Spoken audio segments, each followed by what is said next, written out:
Well, he was talking not to you. He was talking to the car. Maybe that's it. Yeah. Yeah, like when we get our shirt caught on the door, we yell at the door. Your pen go Got it. You good? Okay. Good morning. Welcome to this meeting of Smith Falls for All for July 11th, 2024. I'll open the meeting with our land acknowledgement. On July 11th, 2024, we acknowledge that the sacred land on which Smith Falls is now located has been a site of human activity for over 10,000 years and is rich in Indigenous history. This land is the ancestral and unceded territory of the Algonquin Anishinaabe Nation. We are grateful to the Algonquin ancestors who cared for the land and water in order that we might meet here today. We're also grateful to the Algonquin people for their contribution in the making of the Rideau Canal, which runs through Smith Falls. We are mindful of broken covenants and the need to reconcile with all our relations. Together, may we care for this land and each other, drawing on the strength of our mutual history of nation building through peace and friendship, being mindful of generations to come. Call the meeting to order at 9 a.m. Ask for approval of the agenda. If you haven't had a chance to review it. Motion for approval of the agenda.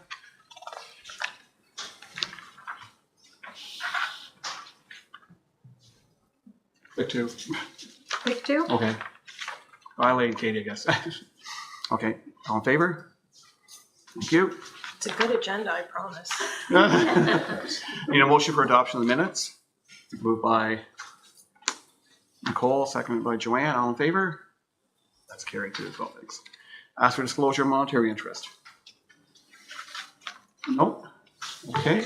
Well, we're very fortunate to have Michelle and Joanne here from On Track for a delegation regarding the employment services. So, voting's all yours.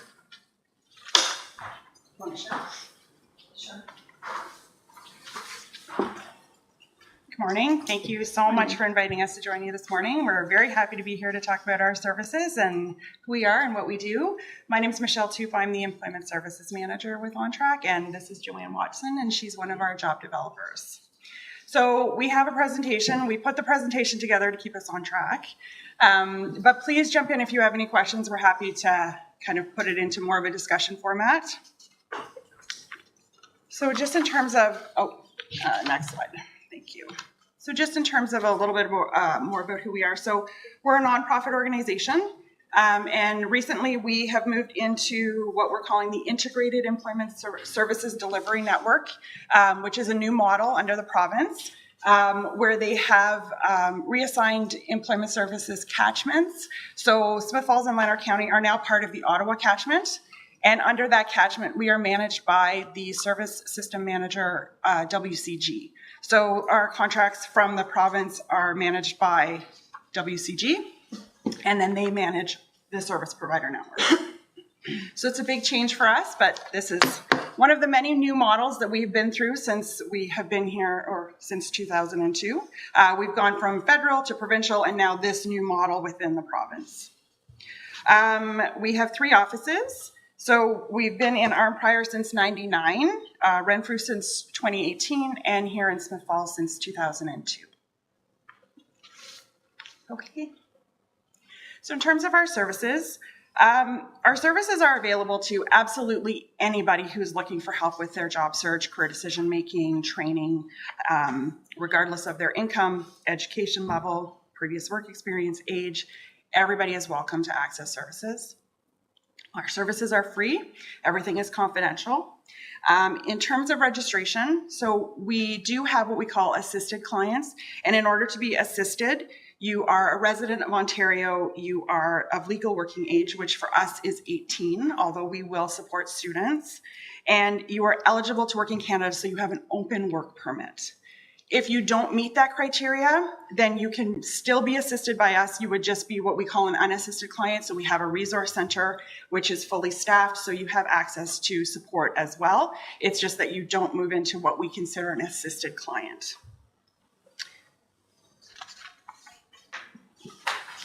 So in terms of what we offer, so we have coaches and job developers, and we have one-on-one coaching. So our meetings and support with client is based on one-on-one support. We provide supports to clients throughout their job search, but then for 12 months after they find employment as well. So they are working with us for a long time, but they have lots of support throughout their entire journey and then transitioning into employment as well. We can provide support in person, by phone, or through virtual meetings. So really it depends on the individual and what they prefer. Transportation, as you know, is an issue. So sometimes getting to appointments is really difficult. So we can do things over the phone. We can do things through Zoom. We do really, really encourage individuals to come in and see us in person if they can, even once, just so we can meet them. It's easier to develop a rapport with somebody in person, but certainly our supports don't change if they're not able to do that. We have support from our job developers, and they are our liaisons, and they work directly with the local employers.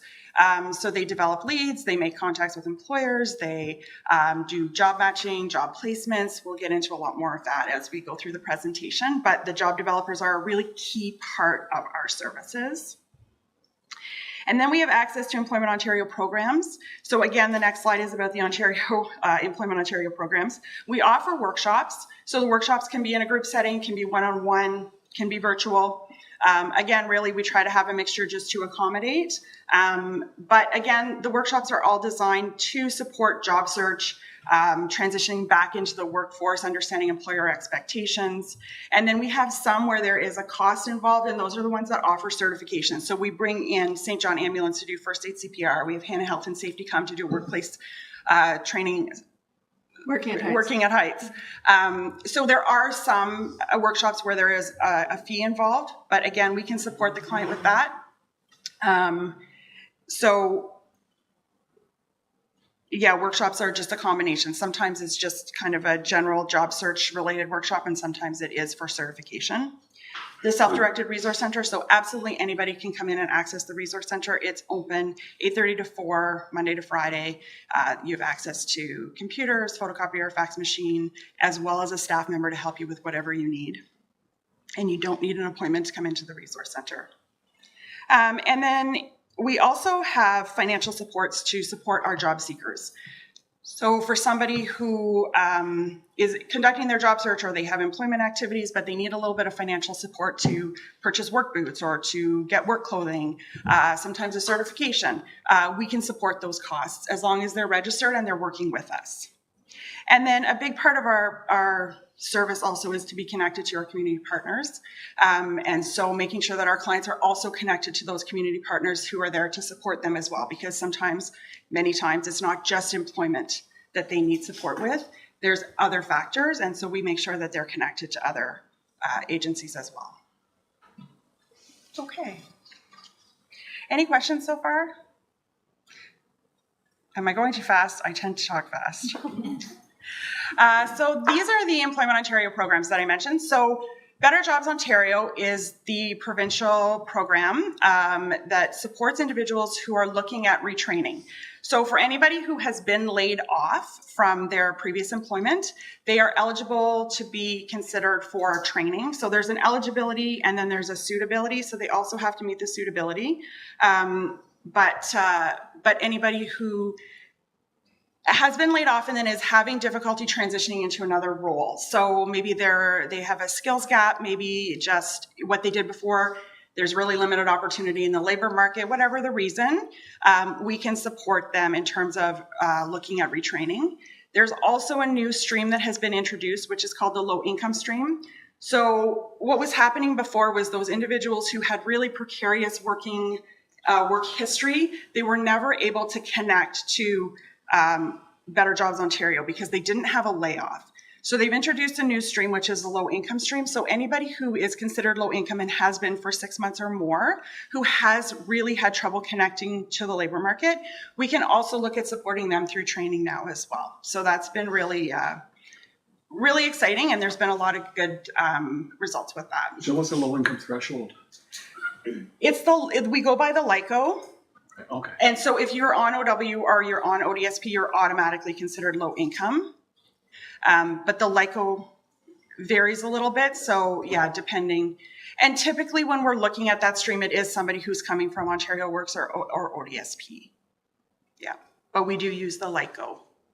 On that one, with the changes in ODSP going back to last year, and the maximum income they can earn without having to claw back has gone up to 1,000 from 200, I guess. Have you seen many ODSP recipients seeking employment?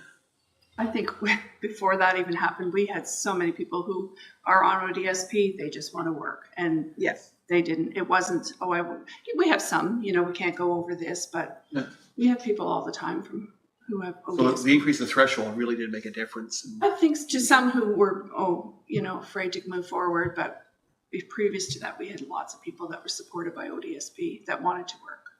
Yeah. We're seeing a lot more ODSP dependents now as well.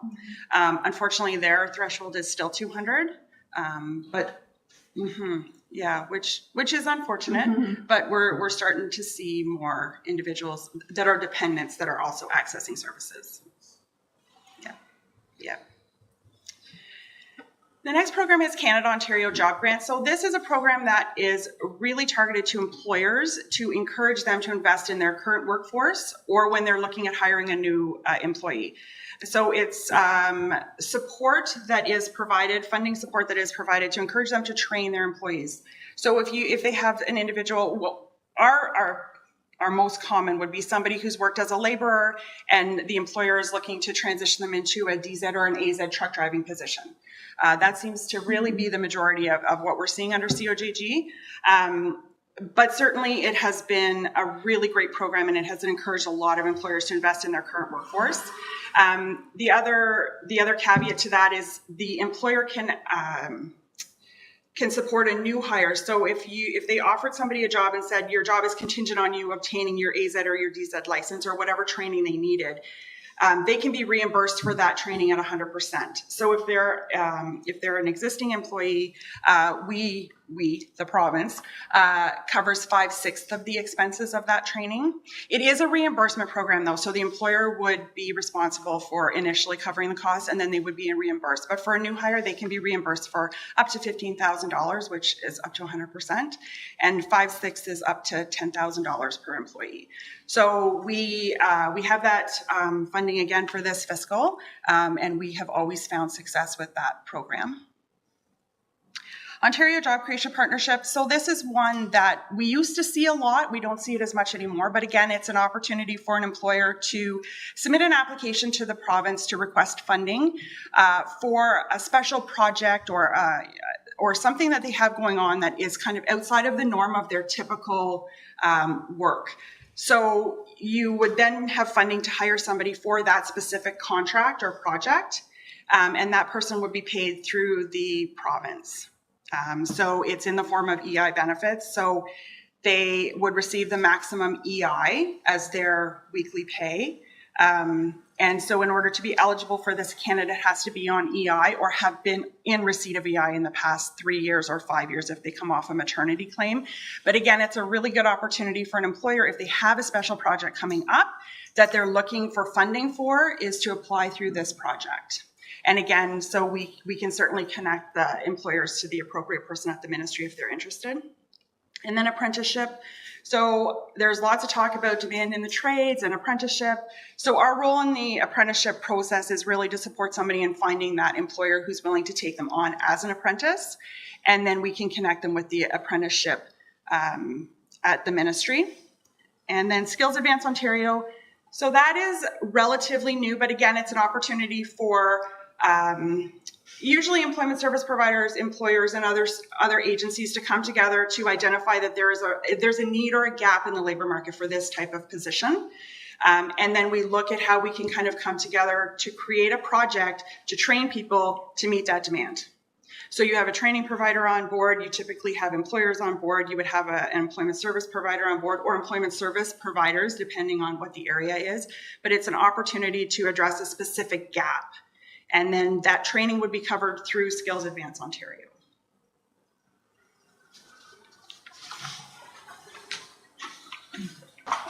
So just moving into what our employment coaches do. So our employment coaches work with individuals who are looking for work, considering retraining, or need help identifying goals. They work one-on-one to assist the individuals establish and reach clear and realistic and attainable goals. And they provide support, guidance, and assistance throughout the entire job search process, and then as well as 12 months after they find employment. So we have some clients that are really excited about that because they're like, yes, I'm going to get lots of support, and others are like, ooh, that's a long time to be connected to you.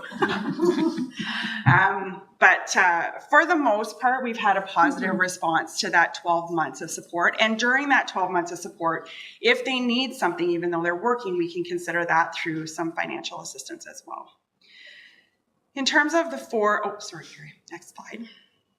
In terms of the 4 areas of coaching, so again, there's job search, which includes apprenticeship, the training and education, so better jobs, as I talked about, other EO training initiatives like Skills Advance Ontario, and then literacy and upgrading. So we work very closely with the literacy service providers in our community, so Adult Learning and Training Center, as well as TR Leger. In terms of supporting clients who maybe need some literacy upgrading, who want to go back and do their grade 12 upgrading, both of those organizations have really good workshops, really good programs, just in terms of moving somebody forward in being prepared for employment. And then we also spend time with our clients working through career decision making and goal setting. Some people come and they've worked in a position for a really long time, and now that's changed and they don't know what's next, or sometimes you have tunnel vision because you've been somewhere for so long and you're not really sure what else can I do. So we spend time kind of walking through interests and goals and opportunities and what's available in the labor market and where they think they'd like to transition to next. And then job maintenance and retention. So again, we do spend time working with a lot of clients who job maintenance is an issue. So keeping a job is really difficult. Sometimes they recognize that, sometimes they don't recognize that, but just kind of trying to work through supporting them in learning how to keep a job, in learning how to kind of anticipate, maybe something is going to occur, maybe there might be a problem brewing, and how to deal with that. That's a lot of the space that Joanne and Shannon work in terms of trying to support somebody in understanding how to kind of solve some of those challenges before they become bigger problems and it leads to losing their job. And then the retention piece, again, is just helping them to keep that job and that 12 months that we work with them.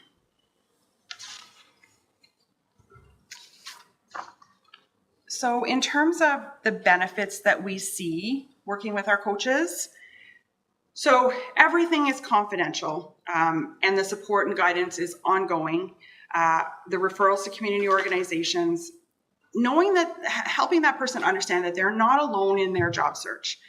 And one thing that I think is really important about our team is that we do work as a team to support the client. So they are attached to one particular coach, but as a team, we support them. So when they come into the resource center, it's not necessarily that coach that's in the resource center with them. It's somebody else that's supporting them there. We case conference all the time, but formally on Fridays. And so just in terms of generating ideas and kind of coming up with different maybe ideas for that client to consider. Again, clients come in and they do work with one person mainly, but they have a whole team behind them. So hopefully for them, knowing that they're not alone in that job search is really important to us. Again, assistance in helping them identify their transferable skills, and then how that can lead to attainable goals. Again, sometimes people they're very good at seeing the good in other people, but they're not really good in identifying their own strengths. Learning effective, up-to-date job search techniques and how to find the hidden job market. So we spend a lot of time with the clients just making sure that they understand how to do an effective job search, that they're covering all their bases. They have a good resume, they've got good cover letters, they're changing that up depending on the position. And they know how to look at opportunities or find opportunities that aren't necessarily being advertised. And again, that's where our connections with the employers are very important, because employers, sorry, I'm going to steal some of your thunder. Mm-hmm. Employers can promote or advertise jobs, I guess, in two ways. So one, it can be a kind of private, right? So they can contact the office and talk to Joanne and Shannon, and they don't want that position to be publicly posted. So we work with the current clients that we have, and we see if anybody's interested, and we try to connect them to an employer that way. Or they can post publicly. So the employer can put it on our website and our social media, and then clients can apply, but so can anybody else that can see our website or our social media. But that hidden job market and trying to get people to understand that your job search is not effective if you're just looking at Indeed and sending resumes online. Like, you really need to kind of cover all your bases. So walking through what that looks like and how to find success. We help create professional employment portfolios. We spend a lot of time practicing interviews and helping clients get ready for interviews. Interviews are hard. And some people haven't had interviews in a really long time. Some people have never been successful in interviews. So we spend a lot of time kind of practicing interview questions and working through appropriate responses and having them practice those responses. We do mock interviews, so we would create an interview. So if they were applying to a particular position with a particular company, we would create an interview for that position with that company, and we would kind of walk them through what we think those questions are going to look like. And then we provide them with feedback just so that they can practice and that they're coached through that process. We have had a lot of success with that. Sometimes we can even convince them to let us video them, because that's really helpful when they can watch the video and then give themselves feedback.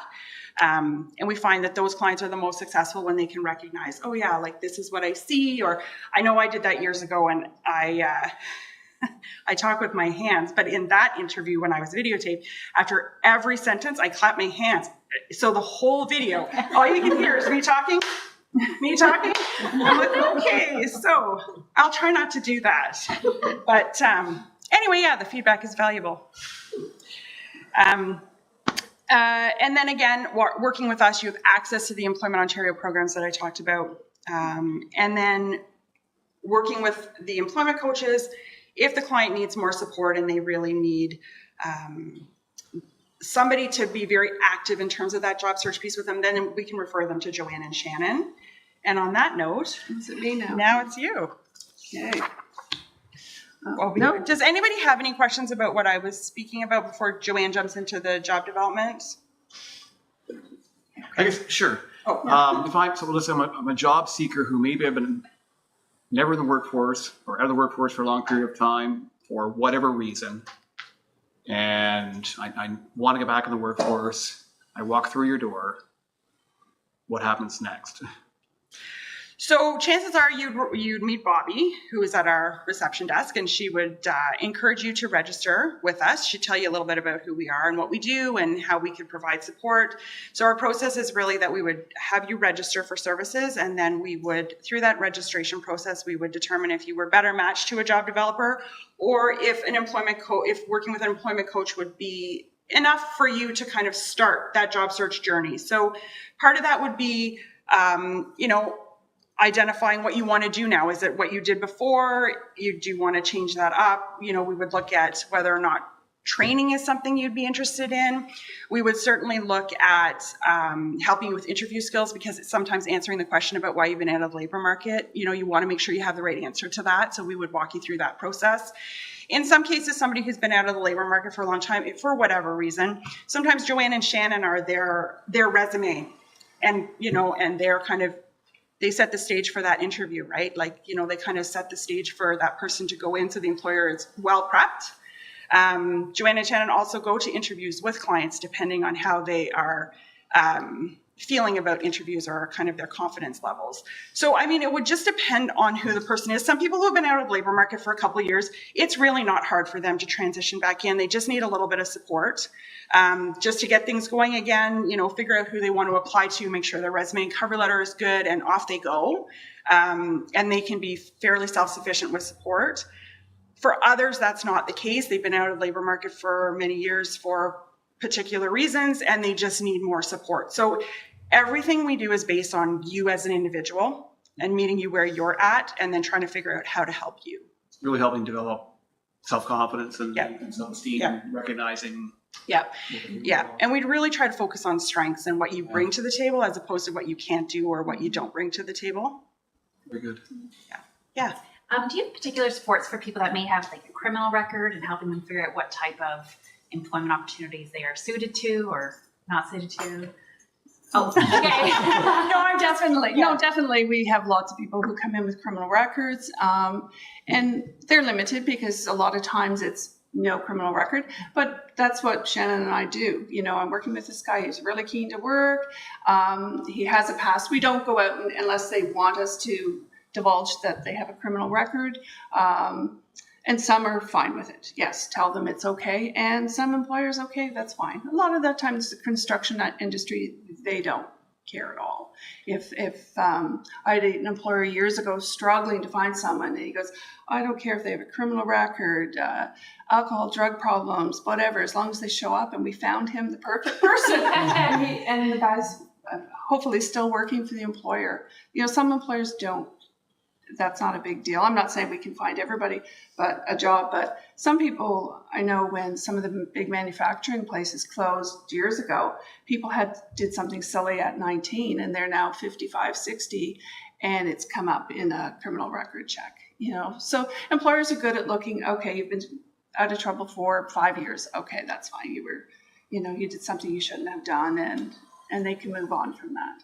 But some are very adamant, no criminal record. Yeah. And we're familiar with the employers who would ask for a criminal record check and those that don't as well. So you kind of get to know that as well. And we found through COVID, again, like Joanne said, like some of the employers were really a little bit more flexible in terms of kind of where their stance was before, because they needed people. I mean, again, it's shifting a little bit, but still employers, for the most part, they're open depending on what the charge was and how long ago and so. Okay, so I'll jump into the job development. So Shannon and I are both job developers, and so we support our clients and the employers. So Shannon and I on a regular basis go out, talk to the employers. What do you need? Who are you looking for? On our website, all the jobs come through me, so I get it out to everybody and put it on social media for the employers. A lot of times employers, as Michelle touched on, they don't want to advertise. They don't want people from other countries applying, because that's what happens especially with the Indeed and the Job Bank, they're getting people from all over the world applying. So if they can just focus on us and we'll do our best to match someone with them, then they don't have to go through a big pile of resumes. That's very daunting for a lot of employers. Recently, I spoke to one of an employer. I had a fellow's resume in my hand. He goes, I said, have you hired him? Oh, I've got this many resumes. I handed him my guy's resume and he hired him. So that took all the pressure off the employer. Back in the day, it would be that many. Everybody had that, and no one, they never get. That's the biggest, not difficulty, but problem. Employers just don't have time to root through all the resumes. So if we can make it easier for them, it works well. So when our clients come in, we look at a job, we go, as Michelle said, I've gone to interviews, I've given an employer a heads up saying my client's coming in for an interview. They'll bomb the interview, but they're really great. They've got a lot of spunk. They really want to work. And we go from there. And quite often they're very successful with that, because they have, any of us in an interview would be, but for someone who's never had an interview or so overwhelmed by it, they don't present well. And they could be the person you're looking for, as opposed to the person that does very well.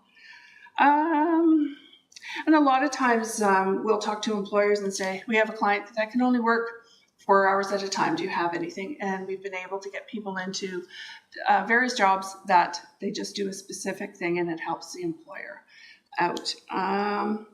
Placements, I think I talk a little bit more about that, but we negotiate placements where we can offset some of the wages while someone's being trained, onboarding, or someone else is, training them, taking away from their job. So that's a big bonus for a lot of employers. A lot of employers just say, we don't need anything, thanks very much. It's more important to find the right person for the job as opposed to having a wage subsidy. And then we also, Shannon and I we stop in all the time if it's feasible, to make sure our client's doing well, make sure that employer's happy, figuring out if there are problems along the way. We dive in. I had a fellow that he was doing a lot of things that weren't great, but they dealt with that. But the one big problem they had was he wasn't showering enough, which is kind of crazy. And they said, we can't talk to him. So I sat him down. You've got to shower every day, clean clothes. So it's crazy things like that we do as well. So if that helps, we do that. And we usually have a good rapport with our clients anyway. And, I don't do that all the Joanne time. fixes bikes too, just. And yes, I had the same client. I had to fix his bike. Yes. There's a pattern here. And so if someone is going into a job and they need something in order to carry out the job, we can also assist with finding the appropriate, whether it's a computer program or it's a device they need, we can also support that as well. Okay. So employer support, did I miss a slide? No, you're good. No, I'm good? No, you're good. Okay. So, as you know, probably a lot of you, another part of Shannon and my job is to do job fairs, events. We've partnered with the town, the chamber, and DBA, and put on some very large, very successful job fairs. We have mini job fairs at our place. When Wendy's was hiring, they came in, probably 6 or 7 times to do interviews, meet people. We do that on a regular basis. As I said before, the job postings come into our website. We put them out on social media. All our staff are aware of it. And as Michelle said, some employers don't want to be out there. I'll just go office to office. Do you have anyone with these skills? Oh, great. Give me the resume. I'll present them to the employer. Collect and submit resumes to employers. A lot of times the employer will post publicly, but it'll be in confidence, and all the resumes will either come to Shannon or myself. Employer workshops, if there's something that their staff needs, we can create workshops for their staff. And also a lot of times employers will call and just say, where would I find this information? So we always seem to be directing them to different agencies. Cindy James with business, how do you do this? How do you do that? Or if they're starting up their business or not sure, we're always giving them information. Joanne, maybe I missed it. So for employers, you'll have resumes for a job.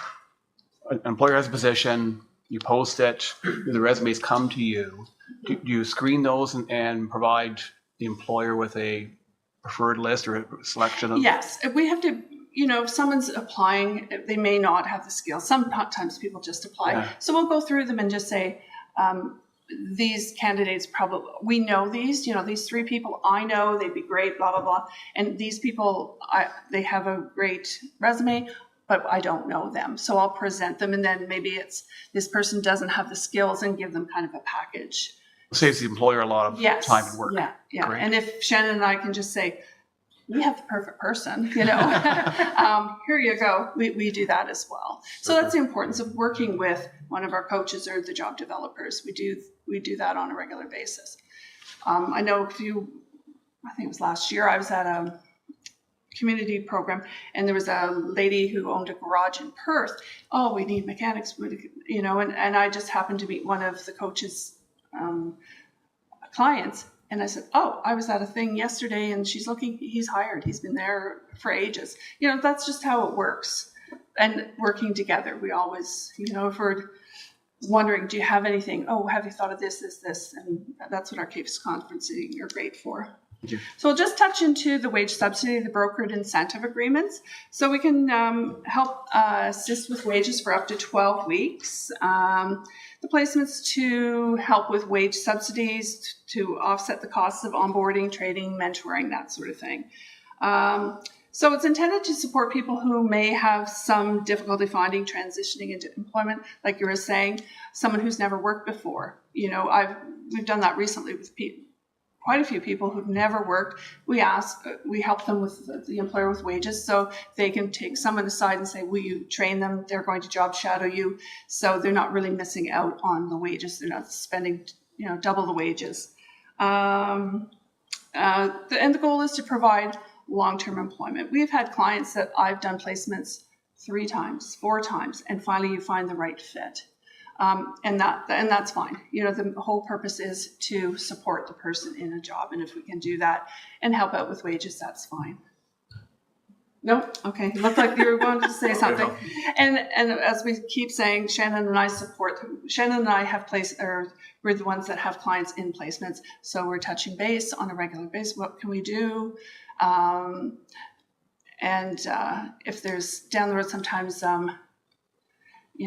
well, we're working outside now, he doesn't have a coat. Okay, we can pay for a coat, things like that. Or there's training, well, okay, I'll talk to them, or, if there's problems with, we do our best to make sure it's successful. So there's we used to do it before, it's different now with the new system, is a job trial. So 4 weeks or less in duration. If someone hasn't worked before, or the employer's going, well, I'm not really sure, well, bring them in for 4 weeks. We'll pay their wages while they learn to make sure it's a good fit for them and a good fit for the employer. And people say, oh, you must have skills on your resume. Sometimes it's just getting along with everyone else. That's a big part of finding work. Years ago, I had a carpenter, and I had a young fellow, and I said, how's everything going? He goes, well, he gets along with everyone. He shows up on time, whatever, but he'll never be a finishing carpenter. His skill level wasn't great, but everyone liked this kid. And that's the main thing, because if you have someone that's a problem, nobody wants to work with that person. Just there's no point having a problem in your workforce. What else? And a lot of times with the job trials,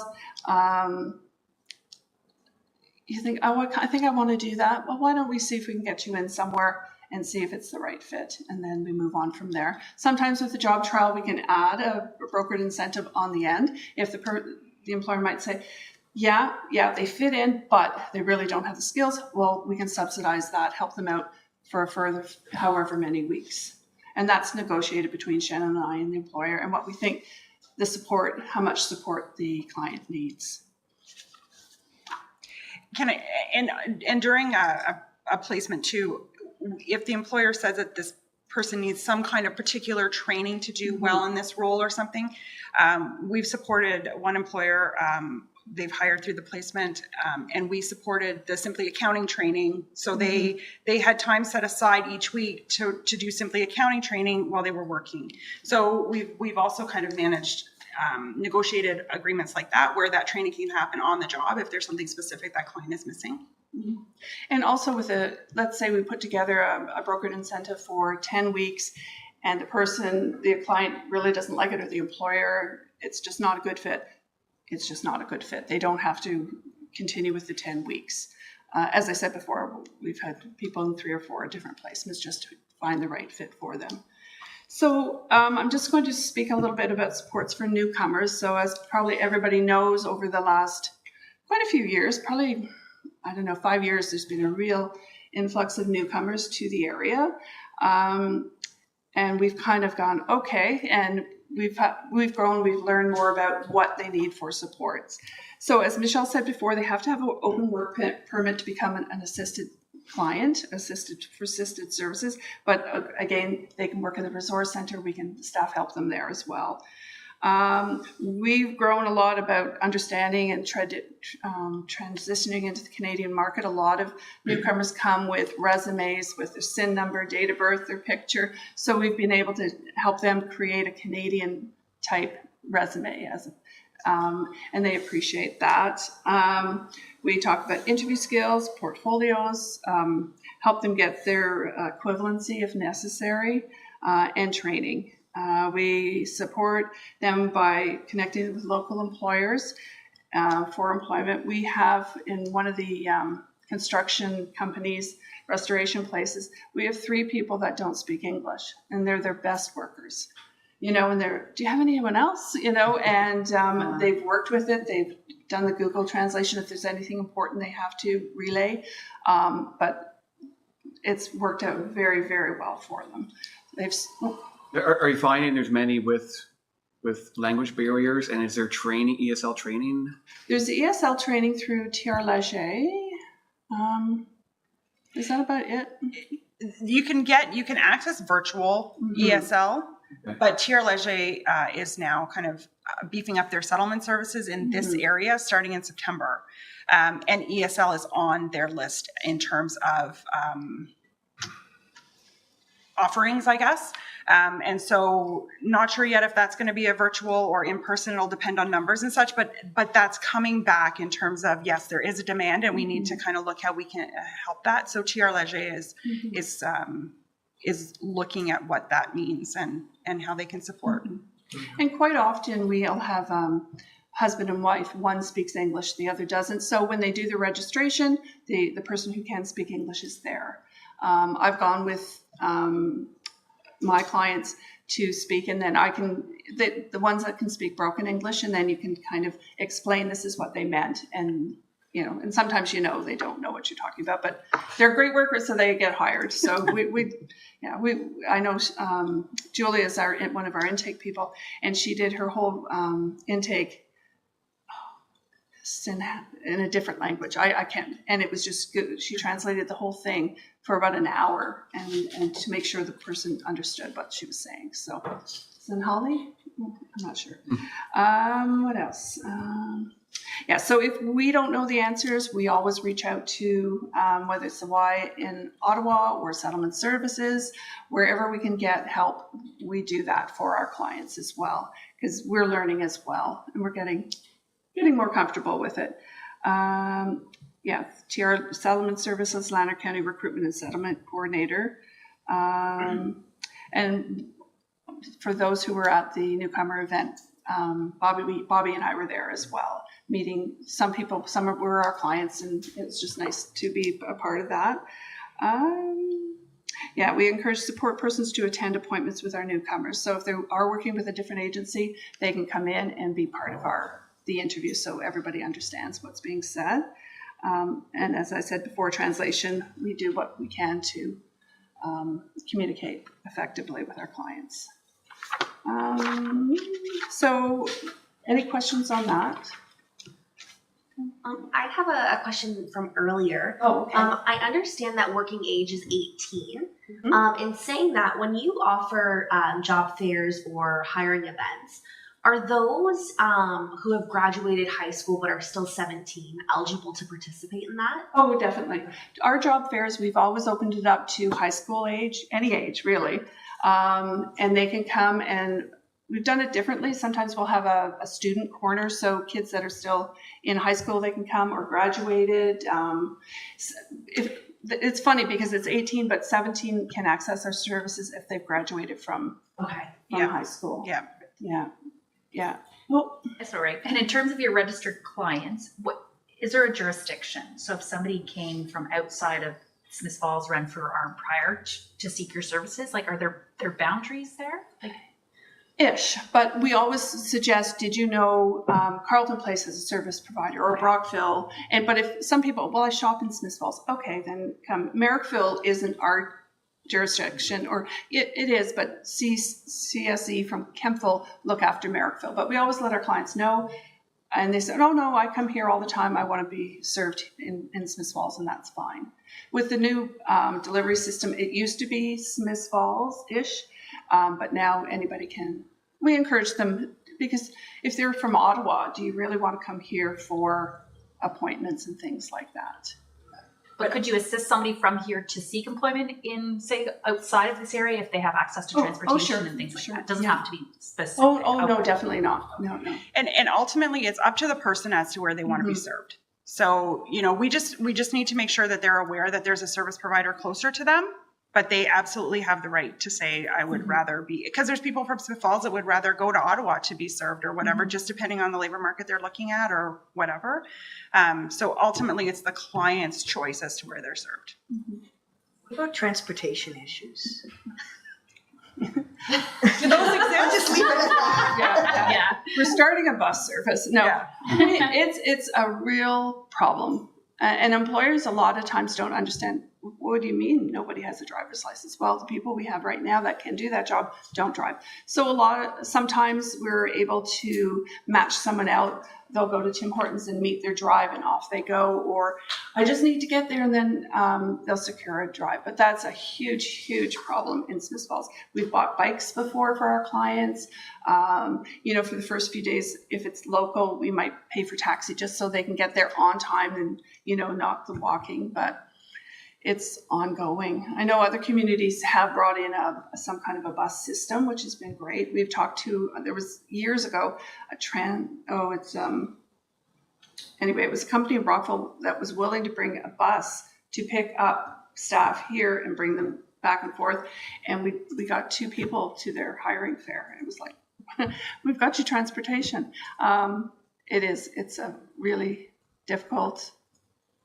We have in the past too, if someone's close, you know, they have their G1 and they're going for their G2, we've paid for driving lessons, you know, 3 driving lessons, and they use the car in order to get their G2. So if we can support that way, we can't support from G1 on, but if they have their, you know, just about to get their G2, we can certainly do that. And that's happened because a lot of people, they're going through the process of getting their license, but they don't have a vehicle at home. So borrowing First Route or whoever the driving instructors are, we can certainly do that. But no magic here for transportation. Sorry. Because as jobs run out in town, people wanted to step out to maybe Perth or. Yeah.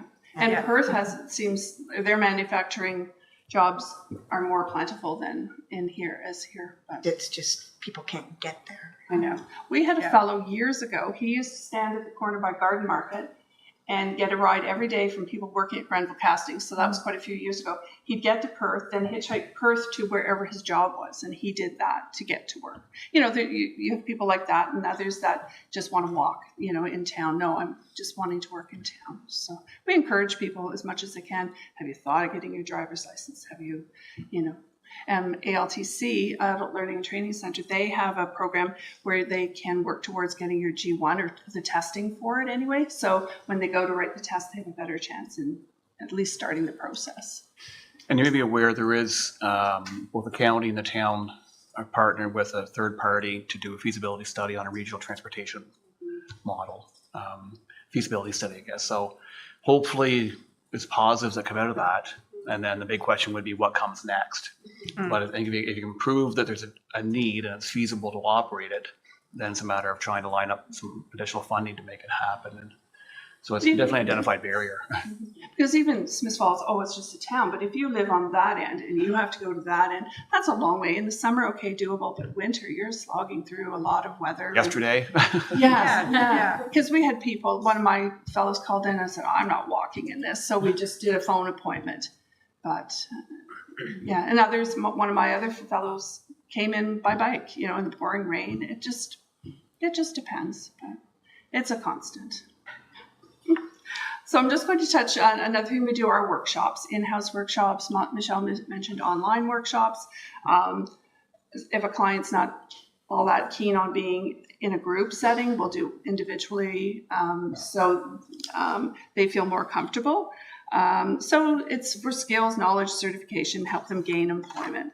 So, okay, you're there, thanks. So resume development, interview skills, online job search, that's a real big one. A lot of people don't know how to job search online. They don't know how to attach their resume to their email or how to apply on Indeed. So if we help them with that, or we also refer them down to Adult Learning and Training Center to help them. A lot of times, I have quite a few clients that haven't touched a computer, don't want to touch a computer, don't have an email, but sometimes they need an email to apply. So I'll get them an email. I sometimes check their email because they don't know how. So we do all that as much as we can. And some employers, I encourage them to go in person, or I'll call them up and say, hey, I see you have a job ad. My client doesn't have an email. Can they pop in, or can I drop it off? And a lot of employers are fine with that. They'd rather see the person. I went with a client. They had the job on Indeed, and we went in person, and the employer said, you came in person, you're getting a telephone interview, you know, and others will go apply online. We don't want to see you. So it's hit and miss. You get to learn. So soft skills training is a really big thing, you know, getting along with people, how to do things, you know, and so we can offer that as well. Savvy communication, you know, how to communicate with others, how to send an email properly, how to communicate. Virtual interviews. Well, just more and more employers are conducting interviews initially by Zoom, right? Yeah. So the phone interview, and then especially during COVID, it was all Zoom interviews, and employers have kind of kept that going to a degree. So just prepping them for how different it is to talk to somebody on a computer screen than in person. But all the fundamentals are the same. You still need to dress for that interview. You know, you still need to be on time. So be sitting there when you turn on their screen, like all those kinds of pieces. So coaching them through those aspects of interview skills. And we have a lot of people doing that. Now that you've twigged my brain on what it is, that they go into our boardroom and they're in a quiet spot and they can talk to the employers. Employer expectations, that's a really big one. What employers really want, you know, showing up on time, getting along, being prepared, and things like that. So if we can, even if we just do it on an individual basis, oh, I didn't know that, especially for people who haven't worked before. They don't realize, you know, make sure you have your water, make sure you have your lunch, and oh yeah, okay, you know, because it's all new to them. Another big one is working from home. Julia does that online usually, and it's working from home opportunities. These days seems so many people want to work from home. So it's just going through how to be prepared for that. You have to have a separate room, quiet, things like that. And people go, oh, I have 3 kids or I have 4 barking dogs. Maybe that isn't for me. And it's very tough to find a job working from home. So it sort of opens everybody's eyes that, oh, I can do that. And then a lot of working from home they're not legitimate. So it's how to recognize that as well. And as Michelle said, certifications, working at heights, first aid, CPR, there's a cost to that. But we also have WMIS, Workers' Health and Safety, AODA as well, that they can do. It's all on our resource center computers, and they can get certifications, and then that bumps their skills up for their resumes. Do you have many people looking for work who are living with disabilities that need some form of accommodation? And are there employers out there who are in a position to accommodate appropriately? Are you asking us if there are? Sorry. Yeah. So are there some are oh, no problem, I'll do that. Others, no way. You know, it just, and so we know that. We know which employers we can approach and just say, you know, they may have to sit down once in a while, or they're hearing impaired or something like that, or they may need difficulty, or you can't, it's best there isn't an elevator, so we have to look at these places. We do what we can, and okay.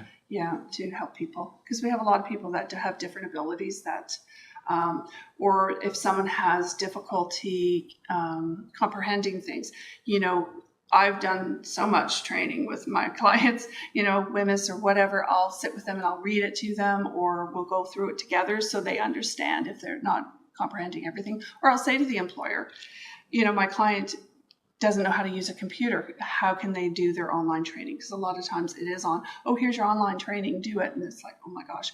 So Bobby and the Resource Center and Julia are forever helping people do their online training or any kind of training.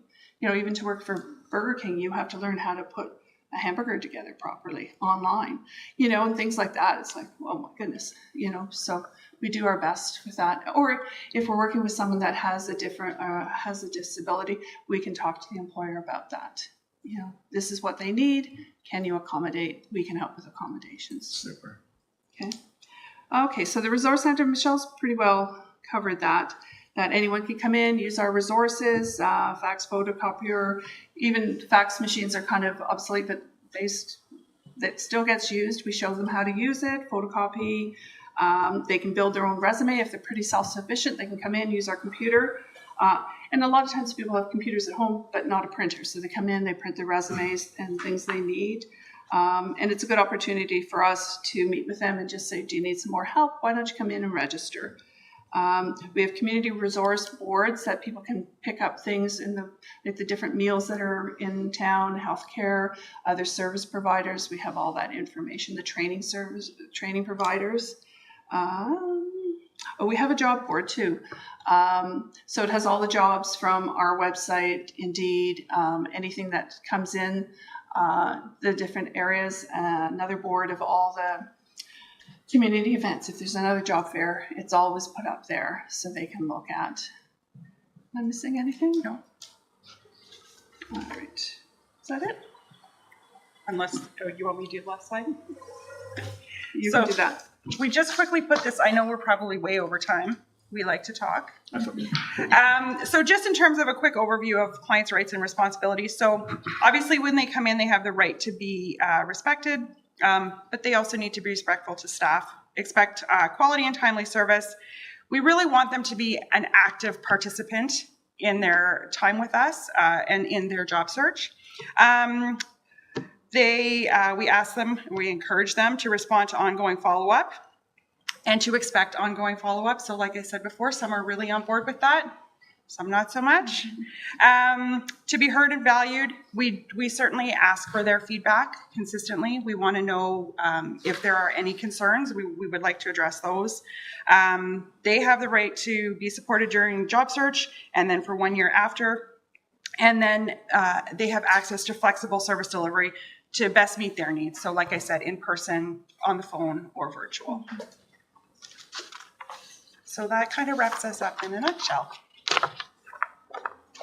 And I did leave our cards on the table. There's a rec card and then there's some pens. So if you think of any other questions after today, or please don't hesitate to reach out. Happy to answer any questions. Just one thing I forgot to mention, was blown through that. A lot of our community partners come in and use our boardroom for meetings, for interviews. I know Cindy James comes in. We had Contact North there yesterday, which is Adela comes in and helps people find training, Free training resources. So we're open to having meetings, things like that. So it brings people in, and because a lot of people don't know what we do, so it's great that we can do that. Thank you. Any further questions? Look, I'm sure you must find your work incredibly gratifying. I think when someone comes in and whether they haven't been in the workforce for a while or desperately need a job today because they lost their job last week, and when you can make the connections and connect them to a new employer. And do you ever hear back from some of the people who you've worked with over the years? Oh, definitely. Yeah. Or we see them when we're out. That's one thing about most of us live in Smiths Falls, so we do see people out. And no, it's very rewarding. It's especially when it's someone who didn't think they'd be able to find work, and then it's like, look at you, whether it's working 1 day a week or 40 hours, it's very rewarding. Life-changing. Mm-hmm. Yeah. Well, thank you for being here, for sharing everything you do, and for all the work that you do for our community. Great. Thanks for having us. Hey, moving on, we have a few priority issues today. The newcomer event, of course, many were there, many were helping.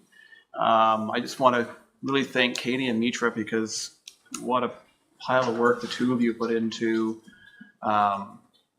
connecting with the community, lining up everything we needed, connecting with all the resources to make sure that we had a great variety of community partners who were there, the food lined up, and really I think it's unfortunate we had to move it from the town square to the arena because of the weather, and I still think it was nice to connect with members of the community who were fairly new, and we had a great gift basket that was put together, and I think the LIP had helped with that, and in the end we went through a process to give it to somebody in the community who was fairly new, and ended up being someone who arrived in the community from El Salvador within the last week.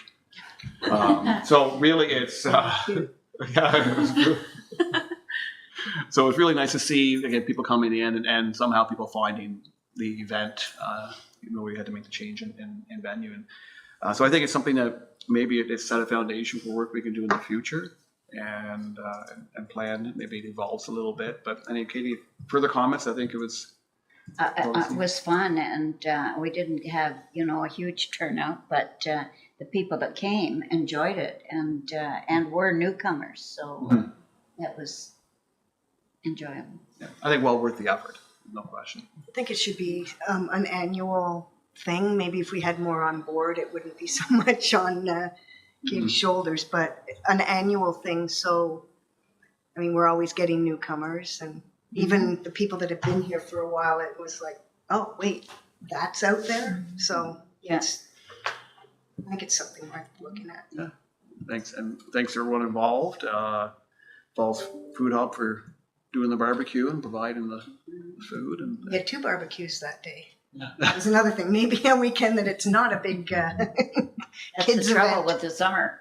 Yeah. Every weekend is Something. something. Mm-hmm. So anyway, I think it was great. It's would have been nicer to have it outside, but we adapted and it worked well despite the challenges with weather. Survey update, Carrie. So quickly, I'd hope to be able to show you the survey, but I don't know if it's in a draft format. I don't know if Joanne had it on some timed out thing, but I can't get it to come up. But she's finally been able to get it done, and she apologized, but communications has been a little bit swamped lately. So she's got the survey up. It's ready with all the changes we discussed at last meeting. So it's ready to go. The surveys, were there any surveys handed in from no? Okay. I just wanted to make sure we weren't going to miss anything.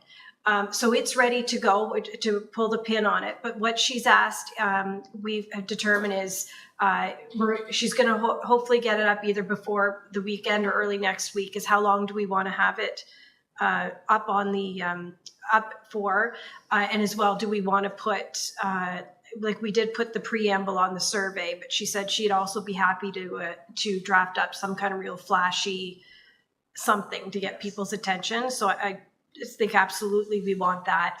But is there consensus? I think, and I'm going along with the survey we did for the chickens in town.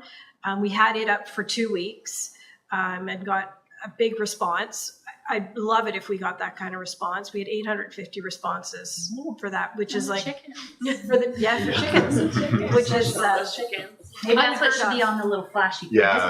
Chickens. I think people will go there. All right.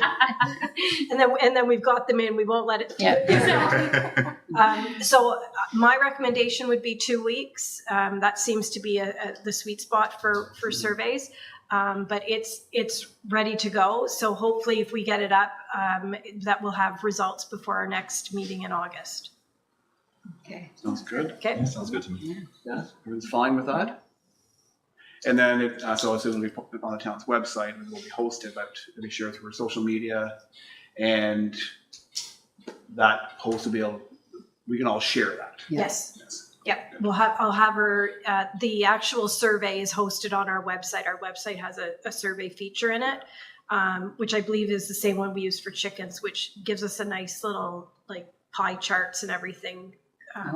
Yeah. Otherwise be combing through them. Yeah. The only thing that, and going with the chicken survey, you do like, you have to comb through the comments, and it's well worth it, I think, when you read the comments, because I think, and Mayor Panko, I think you'd agree, the comments from the chicken survey really did bring to light more than just the 5 survey questions for that. So even though like we did get, I think it was 4 or 5 pages of comments, they were well received. So so it's ready to go, and I think we're ready to pull the pin on it. And will there be paper copies available at reception and town hall? Yeah, absolutely. And that's, it'll be in the same format. It won't be as eye-pleasing as the survey. Joanne has it laid out really nice. But there will be paper copies available at the town hall, or if any of you want to get paper copies, let me know and I'll have some made up Probably for you. put some out at the hub. We have a community board section, so I could grab some of Great those. feedback.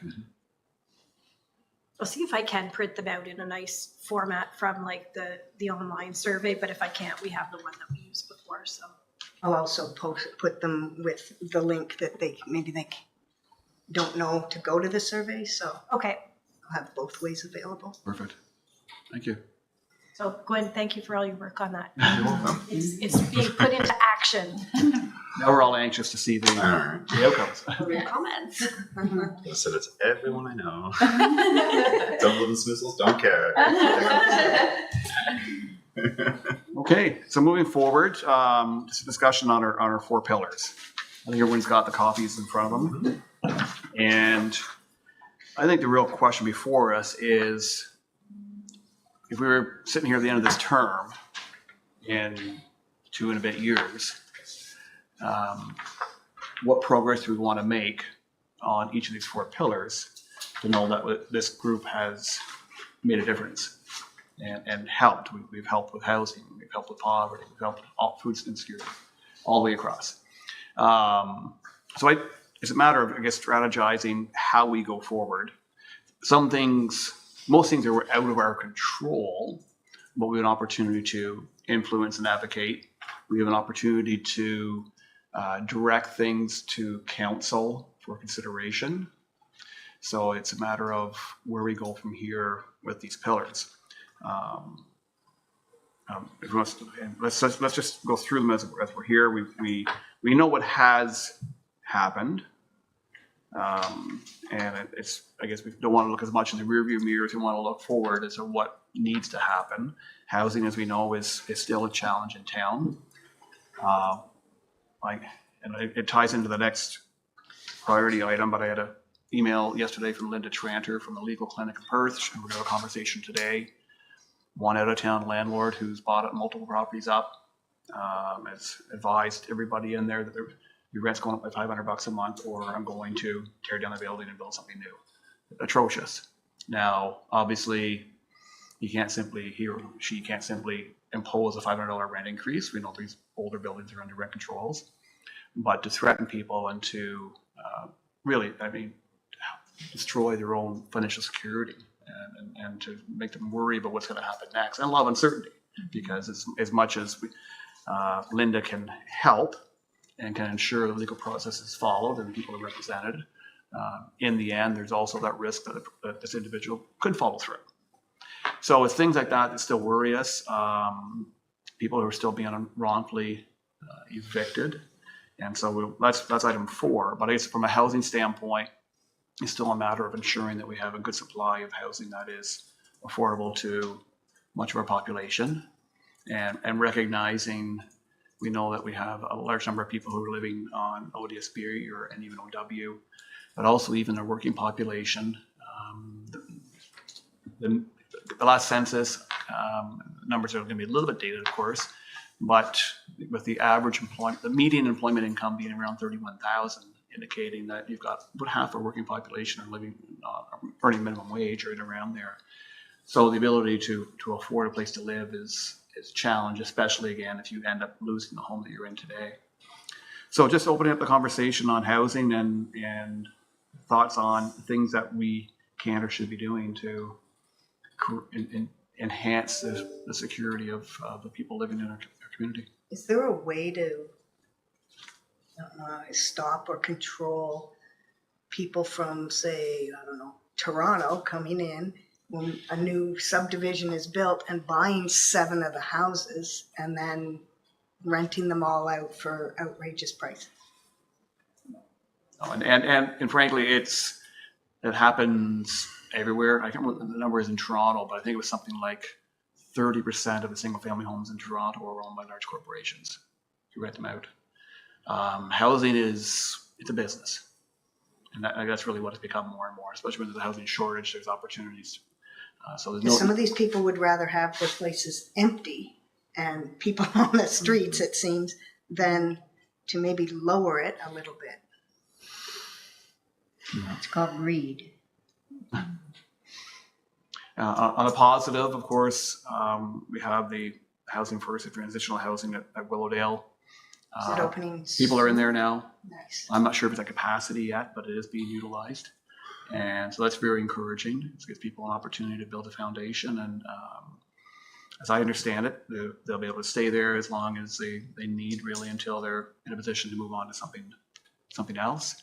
But that's there's 13 rooms there. So that's a start. And they have a program that has to, or a contract that they sign and has to be followed, or they're... Yes. Yeah. Where is that? Willowdale. They're in? Some people are in? Yeah, I'm not sure how many are in, but I think there's some people have been in since I think mid-June. Anyway, so just open up for conversation on other actions we can take, or simply put it on everyone's radar to keep thinking about things that we should be doing.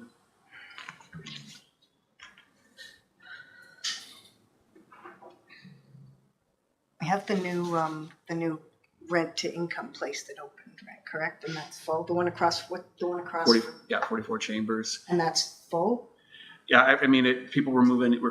The move-ins were phased over a number of weeks. I think by now they're probably all in. But yes, that's 34 units. And the opportunity to put another unit like that somewhere. Yeah. So so the town does have a memorandum of understanding with CareBridge regarding the Robinson Avenue property, the development there. So that's something that I'll follow up with CareBridge in the next week or two to see where they're at when it comes to their plans to initiate something there. I know there's a little bit of preliminary work was done, but I don't know where it's gone right now. CareBridge was the successful proponent with Lanark County for a new project in Perth. on town-owned land and purse. I think it's 15 units which are going there, so that's definitely going to help the overall supply as well. So they're going to be tied up with that for a little bit, but either way, we'll continue the conversation there. We know we have that agreement in place, and I think there's every intention of following through. It's just a question of when. Can the bylaw be changed to have a little bit taller building that might add maybe 3 or 4 more units if you go up? So the changes we made to our zoning bylaw do enable greater density, so more on footprint. And I would say if a proposal came forward that said we want to do 6 floors instead of 5, that'd be a council decision at this stage. And I think if it was an affordable housing development, I think we'd certainly be very supportive. It'd be a matter of not go from 5 to like a skyrocket, Yes, you know, but add a floor or 2 could add. Yeah. I mean, air is open, it's there. So let's go up a little bit.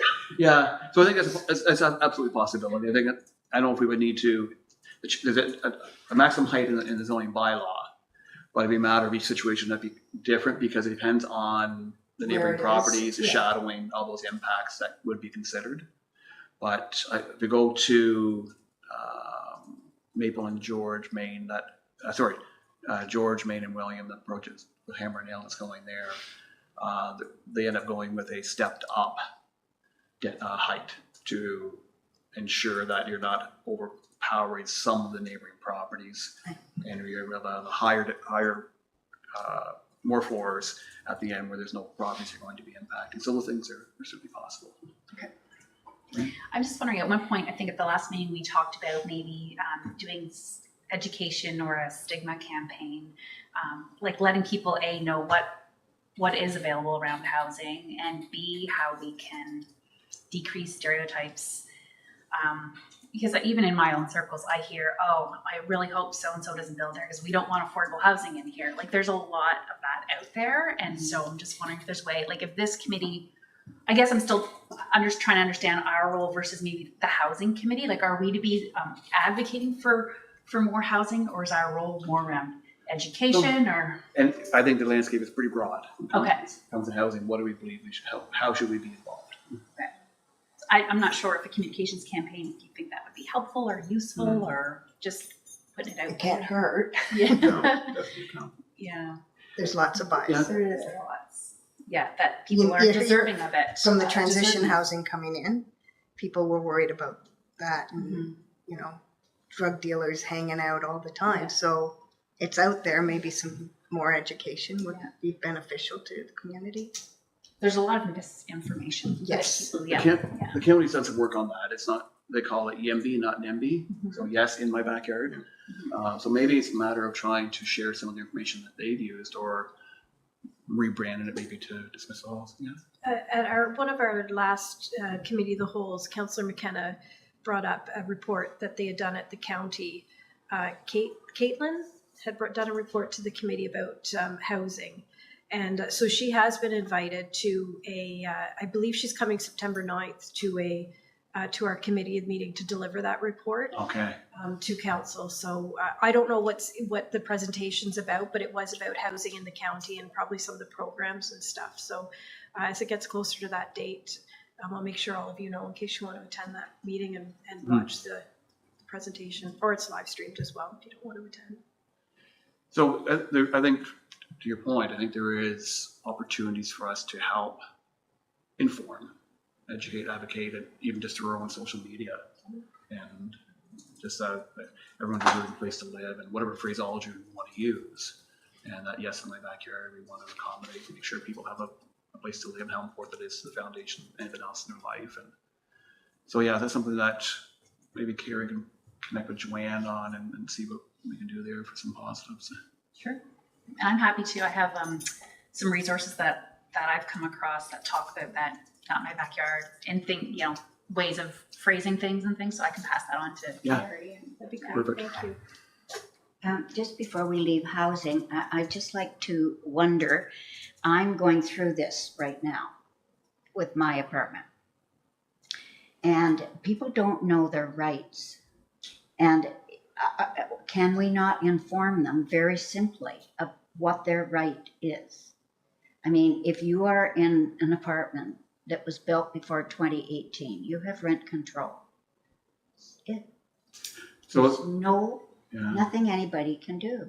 And also, people who say, and these landlords threaten the tenants, and I've been involved, where somebody's going to buy this place and you're going to be kicked out. If somebody buys your rent-controlled building, you tell, and they're going to renovate, you tell them, I want to come back after the renovations are finished. They have to find a place for you. They have to pay the rent, and you are to pay the rent that you were paying when you left after the renovated apartment. But people don't know that. So, they get this threat and they think they have to pay this $700 a month increase. I think We have another forum. I think we had one once before. So on the agenda, we're going to talk about a workshop, but I think to Katie's point, those are simple sound bites we can put out on behalf of the municipality, on behalf of the committee in our social media. Exactly. Just those points. If you're in an apartment that was constructed prior to 2018, rent controls applied, your landlord cannot increase your rent beyond the legislated amount. Percentage. Yeah.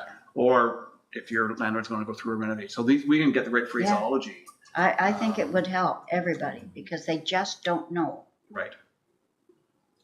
I don't mind even getting our Facebook person to post one of those, because she posts things about the food hub every day to bring, Take advantage of the variety of community. Yeah, and then engagement. so if she put out a sound bite every other day of here's, do you know that this is your right? And did you know this? Then it'd be out there. The key thing is the most affordable home anyone's going to have is the one they're in. Yeah. Well, we know, and if they have a home where they're paying $700 or $800 a month now in rent, even if they're earning minimum wage, you're probably okay or surviving. But it's when they lose their home. Because And you're now- not even getting a room for that nowadays. Yeah. So now they're facing double the rent, and then what happens to their food security and their other costs? So very relevant. So I think that's again something that would be a great communication strategy. So we sort of look at the area, the high risk areas or high risk strategies, I guess, that some landlords may use to evict people, and we can put those into quick little social media posts. I wonder if it'd be worth our time to go back in time and find that presentation that Linda Tranter gave. And Yeah, bring it because back they're up all in listed front. there. Yeah. If not, I'm talking to her later today. I can see if she can. Yeah, I think just little Come as a blips delegation, possibly. people will catch. Right. I was going to see if she'd come as a delegation. I'm sure she'd love to. Yeah. Okay. So I think this is something we want to keep on the radar, and maybe every couple of meetings we just have a discussion on this.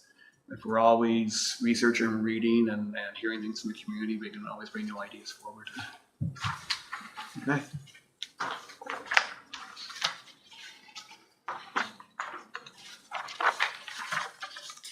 And of course, for food security, open it up there. So like I said, council considering not only chickens within town boundaries. So just the update on that. So it came up to committee of the whole on Monday. And so council's decision is to have staff prepare the terms of reference for a pilot project and to see what, if any, zoning changes would be needed, where it may or may not be appropriate. May not be appropriate, say the townhomes on 4 Hour or in Bellamy Farm, in that area, but so we have to determine what might be suitable, setbacks you would have to have from a lot line, all these factors. So I would say at this stage it's advancing, but it's not a certainty. But I think it's a matter of trying to define the program and then have maybe a limited pilot to see how things go. Feedback from the survey, as Carrie said, was very much in favor. I think 70% roughly who were in favor of permitting backyard hens. Shouldn't use chickens because there's no roosters permitted. They wouldn't be free range. They'd be kept in coops and things. But overall, and even the feedback was from the vast majority of people, again, probably pretty similar. I don't mind if my neighbor has one either. So we'll see how this translates. If we do apply that, see how this translates into how many people would actually want to get involved. But it's a step in a positive direction. Jen, you want to maybe bring an update on the Falls Food Hub? Busy. We're getting, I think Monday we had maybe 6 or 7 new people, faces that I don't recognize. So the word's getting out, especially with the Facebook page, and people are enjoying. So it's going very well. We're working. We have our online auction up right now to raise money for our new space that's moving along slowly, but it is moving. Building permit's been issued. Yeah. So hopefully the auction will raise tons of money to get our kitchen in there, and we can open up and have it more than one day a week, because I really think it's needed. You looking for auction items or? No, there's some there. There's a link. I think it just went live yesterday, so Okay. it's fairly new. The Falls Food Hub Facebook page would have the link, and there's lots of things you can bid on. And I think it'll. And what's the best opportunity in there? In there, of course, is the fishing trip with you. Although I was looking at sailing with Ramsey, that looks pretty good too.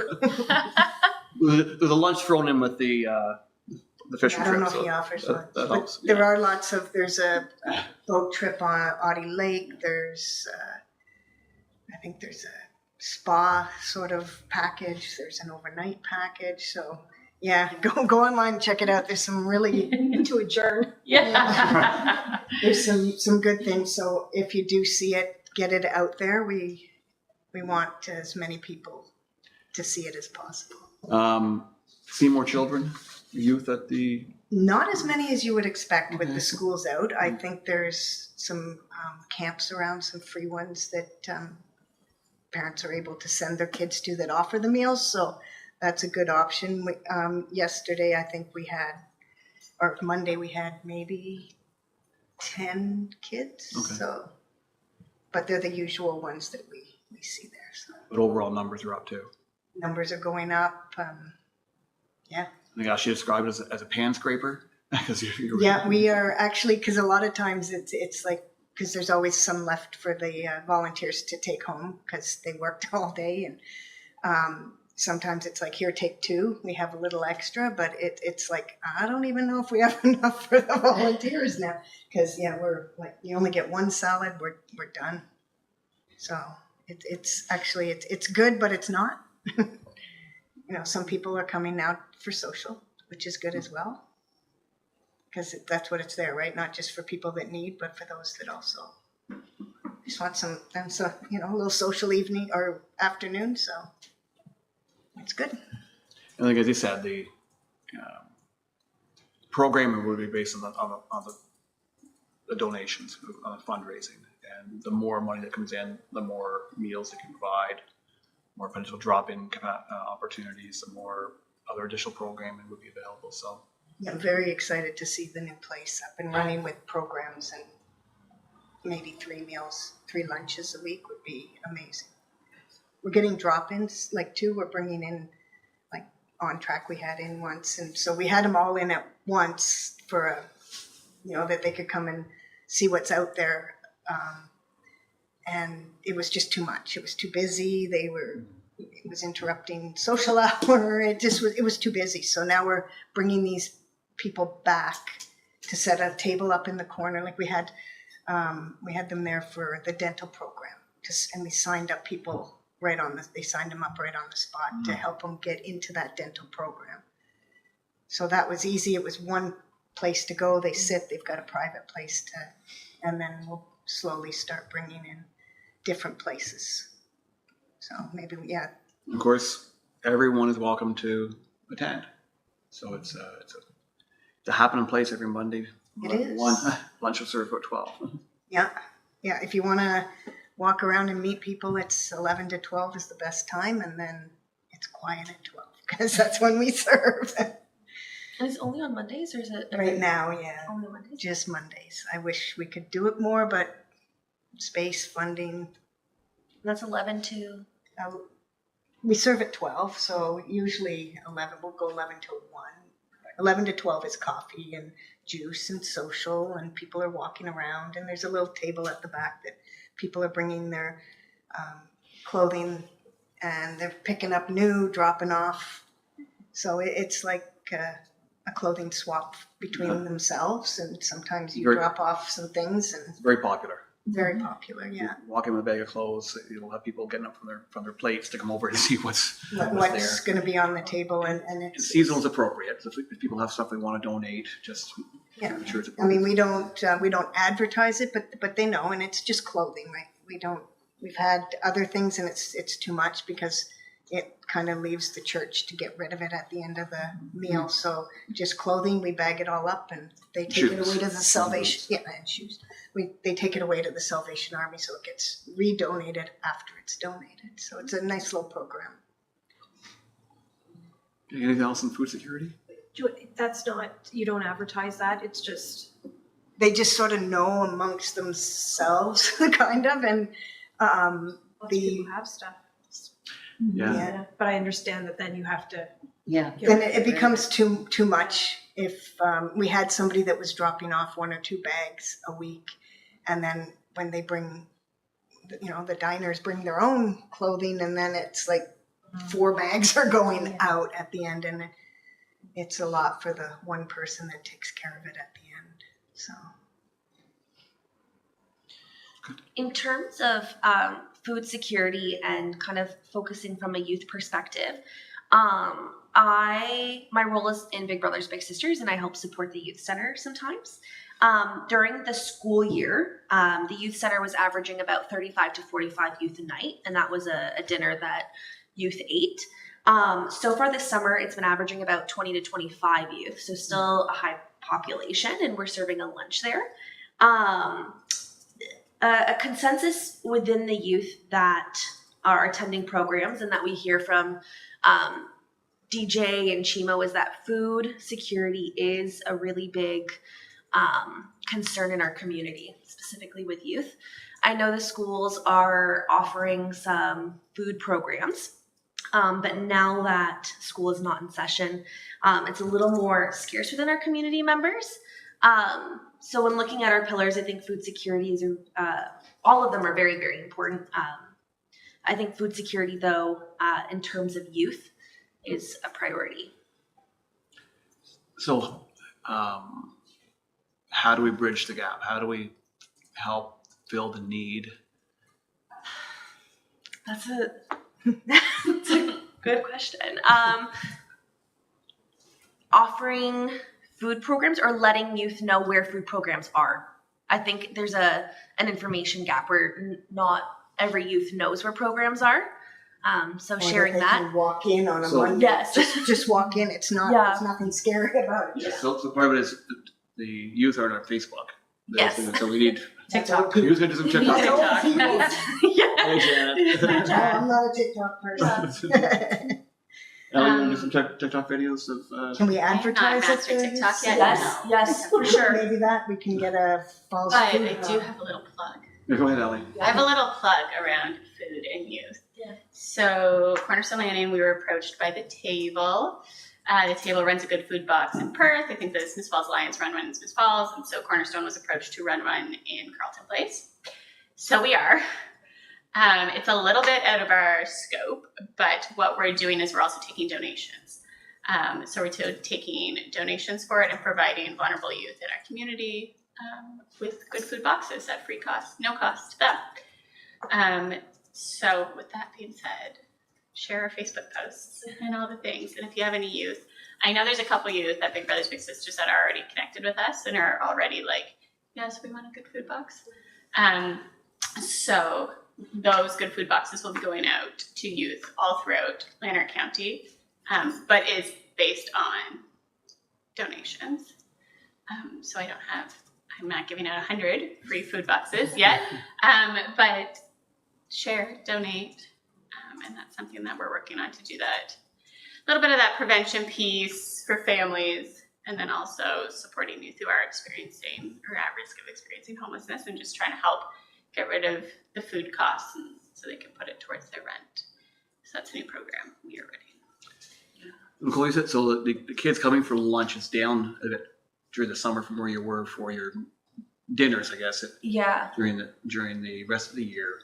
Is it just because the youth are just more mobile and there are more things to do in the summer, so they tend not to be going to the youth center as much? Or is there, I'm almost wondering if there's sort of a brown bag approach, little healthy brown bag lunches that will be available for youth to pick up. Is that like something that could be? Yeah. So the youth center now has like a little food pantry associated with it that youth are able to access. I think the biggest change so far that we've seen this summer is that our hours have gone from 2 to 6 to 12 to 4. So I think youth that come or that have typically come from 4 to 6 are just kind of getting used to the transitional hours. So this week has been very like Sleep it in too much. yeah, or they're out and rambunctious, and when they usually come at 4:30, the door's locked now, kind of thing. So I think just getting used to the hours. I do think that maybe our marketing approach with youth should be more like posters in common spaces. A lot of them are on social media, but their social media is mainly Instagram and Snapchat. So a little bit different.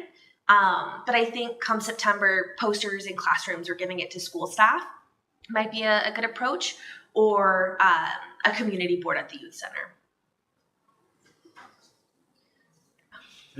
We can get a hub thing to the youth Yeah. center, I'm sure, a poster of some sort, so that they know that they can come. If there's no age limit to come on Mondays.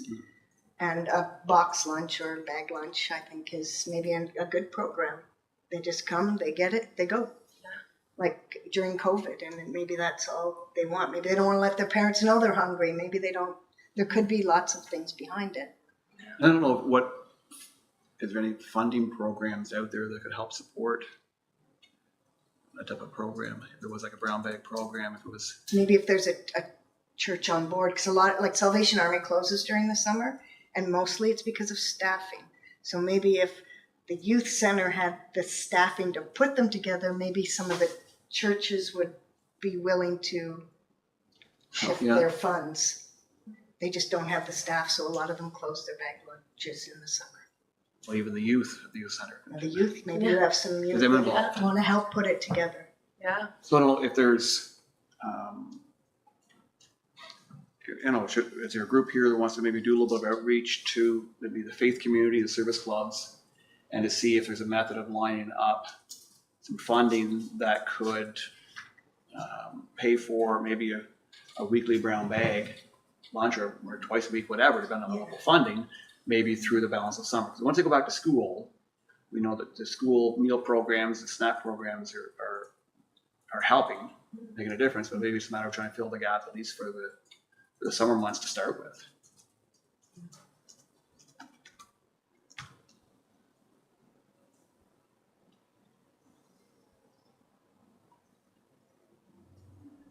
Katie? You volunteering? No, well, sure. Okay. I'll volunteer for anything. Well, it seems like you always put your hand up to do something. I just put it like that. I didn't put it up. Oh, sorry. No, I'm kidding. So what do you want? Well, I think if there's outreach What do to you want me to do? the service clubs and maybe the faith community, the various churches, and just see if you had a number of organizations donate $500 to $1,000 each, and now all of a sudden you have $3,000 or $4,000, and a bag lunch is going to cost you $3. Well, maybe you've got I don't know, a few hundred bag lunches, maybe 1,000 bag lunches lined up for the balance of summer, and whether you give them out so much each week or however you decide to do it. And I guess the question, would the youth center have the capacity to put them together if you're handing out 30 or 40 or 50 lunches? I think the youth center would have the capacity. I think in terms of brown bag lunch, I think that we could definitely support a brown bag lunch, but also in general, supporting the food pantry that is in the space. So even if it's not a brown bag lunch, the food pantry is something that youth access on a regular basis. And that could be continued into September or whenever, right? So granola bars, kids always love granola bars, or, things that they can put in the microwave. There's a lot of homemade frozen food. So Lee, who's the program coordinator there, is absolutely amazing. She does bulk baking and cooking, and then she stores it away so that youth can go into the freezer, whenever they want, take some meals and go home and, either they eat it, their siblings eat it, their family eat it, kind of thing. So really what it would be is if any of these organizations or anybody out there wants to support snacks and meals for youth through the summer, a donation could go to Big Brothers Big Sisters, enable you to buy the food that you would need to either equip your pantry or prepare some lunches. Yeah. Specifically whack. Yeah. But fun, yeah. So we need communication again. Yeah. So I guess Social media blast. So I guess if Katie's willing to make some phone calls or emails out to some of the groups, that's one way of doing it, and maybe it's a matter of just maybe this would be up, of course, to your organization if they would want to even put a call out for support, which we would help support as well. But that's a longer story. But maybe a target support for now would. But I think kind of going back to what we talked about, I think the biggest technique we could use going forward is just having diverse communication. So having all of the food, source spaces in Smith Falls on a list, right? A printable list or an accessible list. I know there's a resource that is accessible online that you can just put in your municipality or your location, and it tells you all the food programs that are in your space, and the times and the days. So maybe having something like that accessible here on our website or on our social media, where it says, okay, Monday you go here, Tuesday you go here, Wednesday, and kind of a very clear communication on that. But also diverse marketing in the sense of posters, billboards. I know we don't have billboards, but something that if you don't have access to technology, specifically youth don't have phones, or they don't have internet connection, or they don't have data, kind of thing. So they may have social media that they can access in spaces that have public Wi-Fi, but they don't have it if they're just walking on the street with their friends. So they may not know what's around. So I guess just diverse communication, more accessible. Okay. So moving on to poverty. And it's obviously ties into number one and number two. Well, it's a pillar on its own. Much more complex challenge. We've got a variety of organizations. We've got a training and learning center here before, which helps prepare people for employment to help elevate them out of poverty. The On Track is there to help. A lot of organizations are there to help. And where do we see our role, and how do we help make a difference here? We support the Basic Income Initiative. I'm happy to say that both Perth and Tay Valley have now endorsed our resolution. So it is starting to gain some momentum around the county. Hopefully more will do that. But what else can we do? I'm noticing now on social media that it used to be about, the last 2 weeks of the month, people are a little short, and, anybody have milk, bread, the basics, but now it's starting about the third of the month. People have no more money. They're done. They've paid the rent. They're done. So I think the basic income project will help definitely, because that 1,000 or however much it is a month will take them through, hopefully, to the end where they have to go do it all again. But it's definitely a start. Yeah, Alex manages that Facebook page. Yeah, and that is busier and busier and busier, right? Wonder if she'd be interested in coming, just talking to our group. Oh, I can reach out if you would like. Okay. Yeah. What Facebook handle? Yeah. Alex Lannon. She just started this on her own, and now she's going looking for nonprofit status. But she goes around and helps the homeless and the people in need, and she reaches out to the community for donations. Sometimes the donations comes in, and she makes like a big pot of soup in the winter or whatever and make sure that all these families have some. And, I mean, she's got a whole community behind her, but started with a bike, buying a man a bike because he was on a kid's bike. So her and her husband bought him a big bike, and then I guess it just went from there. So. And she was nominated and did receive a Good Neighbor Award at our municipal award ceremony in May. So yeah, why don't you just connect with her and see, because she's got a lot of insight too into the challenges people are facing. She knows where pretty much all the homeless people are staying, sort of to speak, you know, and so she's able to go out and she checks on them. You know, I need a blanket. This person just needs a blanket. This person needs water. So she does have an insight as to who needs the help and how much and what they're willing. So yeah, I'll reach out and see if she'll come speak. She came to the lunch on Monday, which she does a lot, and then whatever we have left over, we kind of just put it in a bag and send her on her way. So 2 families got lunch on Monday. Family of 4 and a family of 5.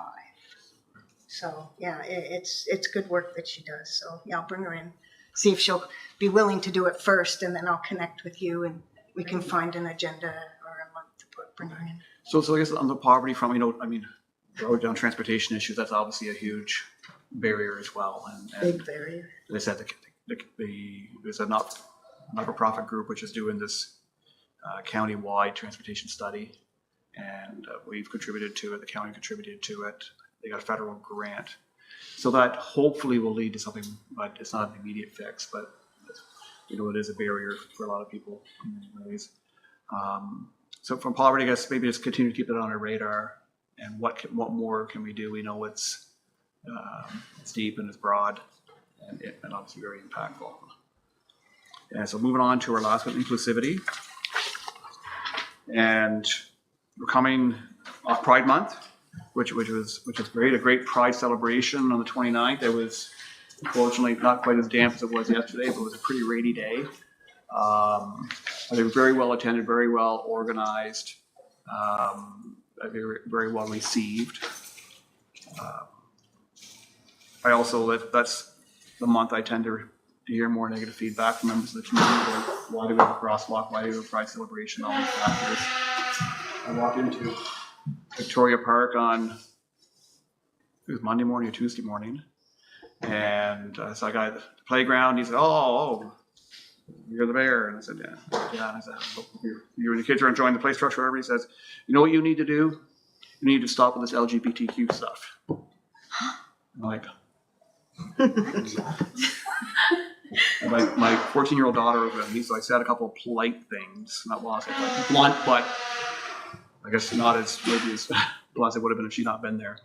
But it was just a guy probably in his 20s, and it just speaks to the reality that, boy, there's so much more work to do, and it's those I thought that was tainted minds are generational, still. but Pardon? I thought that was generational. Well, It's not. It is no, not. It's not. Definitely No, not. it's not. Absolutely not. No.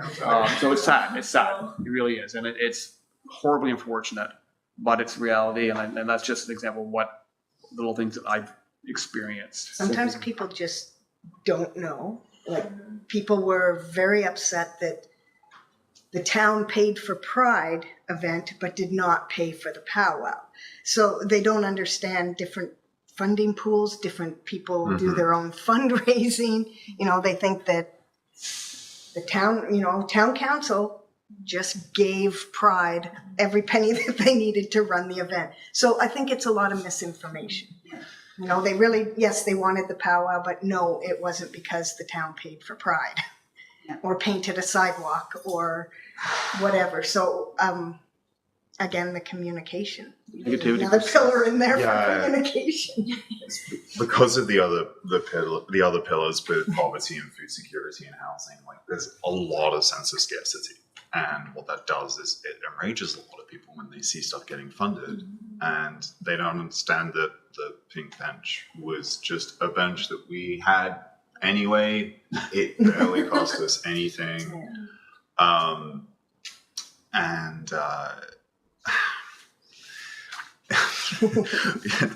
It's just amazing that that person's number one priority, considering the other things that we've reviewed on that list, is just ban the gays. That'll fix. That'll put food on the table. He had commented to say anything he wanted, and that's what he had to say. Yeah. Sorry. He could have commented on anything else he had had a beef about. Yeah. That's the one he picked to. Yeah. Number one priority, of course. I do have a question. We had a presentation here. I think it was someone from the Heritage House Museum who was talking about it was a thing where they were promoting businesses to self-train for diversity training. Like it was Rainbow something. I think it was Rainbow Registry. Yeah, Rainbow Registry. Has there been any movement on that since that presentation? Oh, no. I'm not sure. Yeah. Want to check?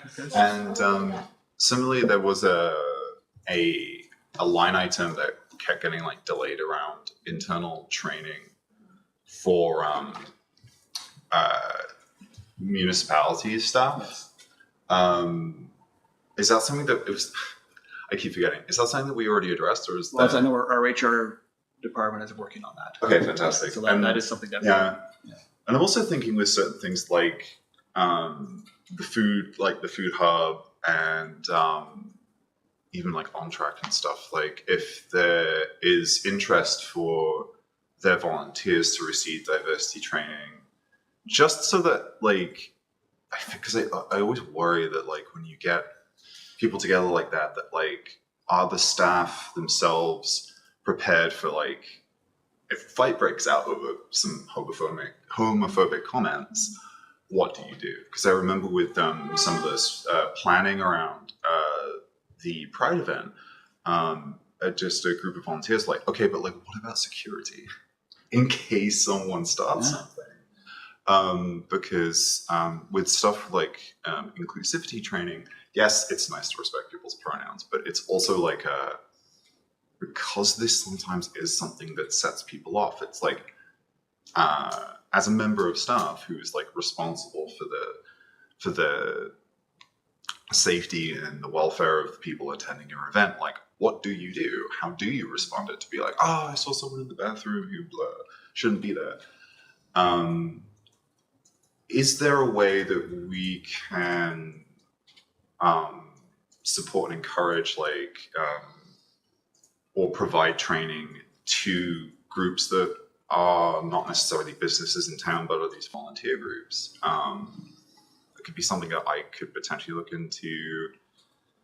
There was one that I attended that was put on by the table Okay. a while back, and it was amazing. I can reach out to Ramsey and find out if it was just something he put together or if it's a group, and maybe Host a couple here. host a Yeah, couple. exactly. Yeah. And if people want to come either from a business or from a volunteer group and just be like, Because it's almost like first aid training. It's just Yeah, like you're the one yeah, that knows. yeah, it was phenomenal. Very informative. I have some EDI contacts as well if we want to do like a diversity panel or have like specific targeted like talks. Like we could do one on like, safety in schools or what it looks like to have a safe municipality or being a rainbow business. So many topics. Yeah. Exactly. Especially, I think, in terms of, say, like, because we're talking about information to make sure that people are aware that they can go to places, but also in terms of making sure that people know that those spaces are safe, especially with, say, like, youth spaces, because there is the assumption, for example, with you saying that the presumption that it's generational, there is still a lot of bullying that happens in schools, even though the schools themselves are trying to be better with like education and educating the staff. So to make sure to know that, say, if someone wants to access the food hub, if I wanted to access the food hub as a trans person, it's like, can I go and like, if someone starts bullying me, will the staff step up? Not put themselves in harm's way necessarily, but like, or are the staff going to like cross around and be like, like, Guaranteed that would oh no, but you might No. need to put that information. we front do and center talk to about make it sure- as yeah. the volunteers, and there's 2 of us or 3 of us have had the training, we went to the training in Perth. But, and the rest of them, yeah, there's zero tolerance. Yeah, no, of course, which is fantastic, and that should But be yes, the if standard. everybody could be that way. right? And that should be, but that also maybe with stuff that is circulating, if we're talking about making sure that information gets out there to let people know that places are safe spaces. to Putting go the to. putting the rainbow sticker on the window does, I mean, it helps, but does that mean that everybody behind the window knows how to handle anything that?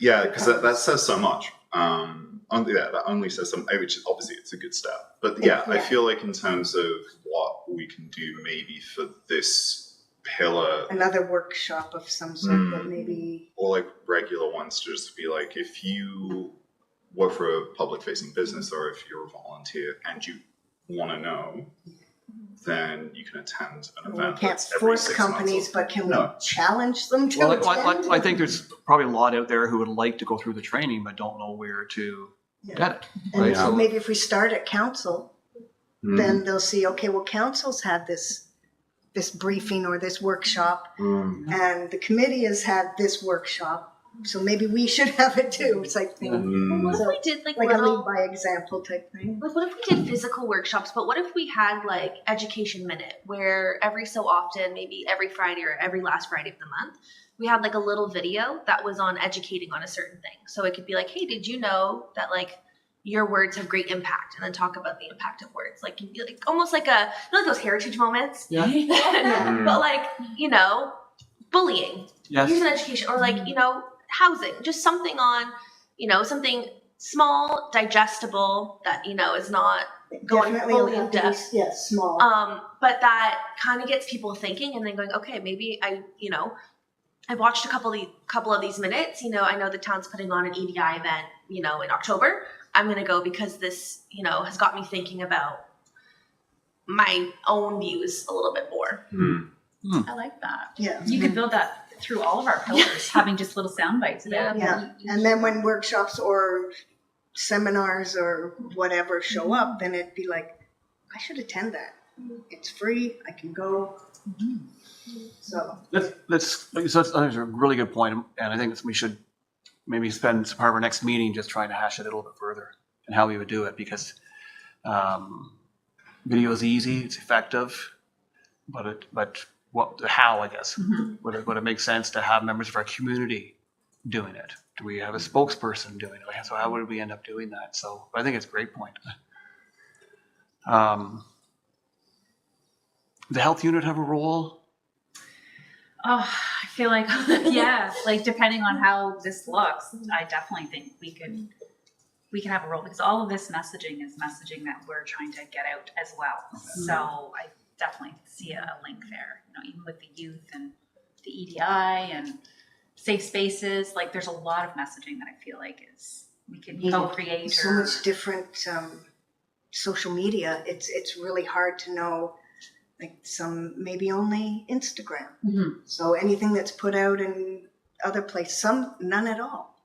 So yeah, we need I don't know how to get it out to everybody.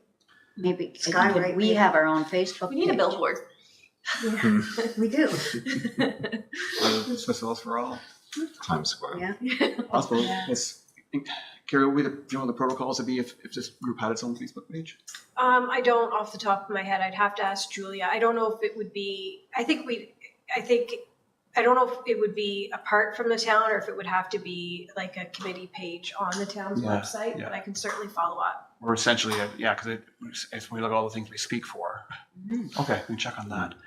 I mean, I think it's no question that, homophobia and xenophobia are probably the two biggest things we're seeing negative things about all the time. I know you would think kids nowadays, youth, would grow up in a world where that is no longer part of the discussion, and we know that's far from the truth.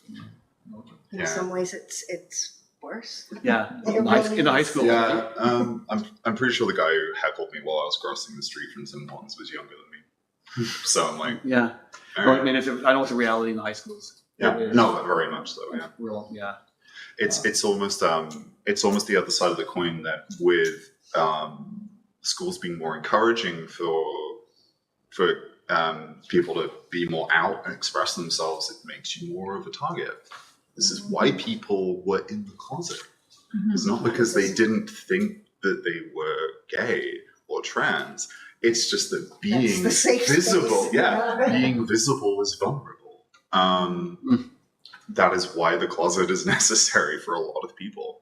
And so in spaces that we have influence in, to make sure that the people in the community know that they are safe and they aren't going to like self-isolate away from resources that they might need. And hopefully to just sort of like raise the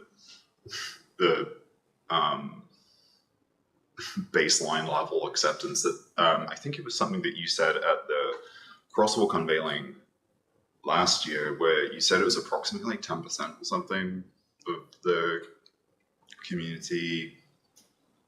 We'll also get better survey results as well. I can't remember if it's a national statistic or not, but you said about 10% or something identified, which you said for Smiths Falls means about, oh no, you said like 9 or 8%, but it's about 400 people, which is not a negligible amount of people. So if 400 people were standing in this room right now, you would notice. And so this idea that there is, I think, a lot of attitudes that like LGBT stuff is just, oh, that's just a city thing. It doesn't actually happen out here. When there are gay people in Smiths Falls, full stop. There are trans people in Smiths Falls. I'm friends with some of them. We are here. So how do we let people know that like people have been here the whole time and it's not affected you in any way? Well, the comment you really made hit me a moment ago was when you said like visibility creates vulnerability. Yes, it does. And so a big part of our role is to tamp down that vulnerability and try to let everyone who is a member of the community know that while they may be vulnerable, they're not alone.